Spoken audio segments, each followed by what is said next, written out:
தல அஜு அப்பா என்ற 10 வயது சிறுமியை அறிமுகம் செய்து கொள்வோம்.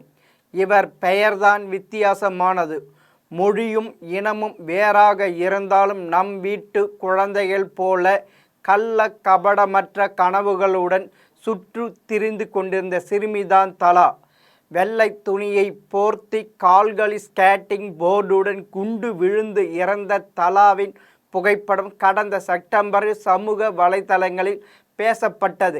நீண்ட நாட்கள் போரினால் சுணங்கி போயிருந்த தலா பிற குழந்தைகளுடன் விளையாட வேண்டும் என அடம் பிடித்ததால் அவளை அனுப்பியதை நினைத்து தாய் அழுவதையும் தலா ஸ்கேட்டிங் போர்டை பிடித்தபடி அவரது தந்தை கதறுவதையும் வீடியோவில் பார்க்க முடிந்தது. இது தலாவின் கதையும் மட்டுமல்ல. போர் தொடங்கியது முதல் காசாவில் இது போன்ற சம்பவங்கள் தினமும் நடந்து வருகின்றன. இன்றும் காசாவில் ஏதோ ஒரு பகுதியில் ஒரு தலா தன் வாழ்க்கையை, மகிழ்ச்சியை, கனவை, உயரை இழந்து கொண்டிருக்கிறார். அமாஸை அழிக்கிறோம் என்ற பெயரில் அமெரிக்கா உள்ளிட்ட மேற்கு நாடுகள் ஸ்பான்சர் செய்ய காசாவில் இஸ்ரேல் இராணுவம் நடத்தும் வெறியாட்டம் இதுவரை ஆயிரக்கணக்கான குழந்தைகள் படுகாயமடைந்துள்ள என்கிறது பாலஸ்தீன சுகாதாரத்துறை தகவல். ஐநா குழந்தைகள் அமைப்பு கூறுவதன்படி காசாவில் 19 லட்சம் மக்கள் தங்கள் வீடுகளை விட்டு இடம் பெயர்ந்துள்ளனர். இது காசாவின் மக்கள் தொகையில் 10/9 பங்கு. இதிலும் பாதிக்கும் மேற்பட்டோர் குழந்தைகள்.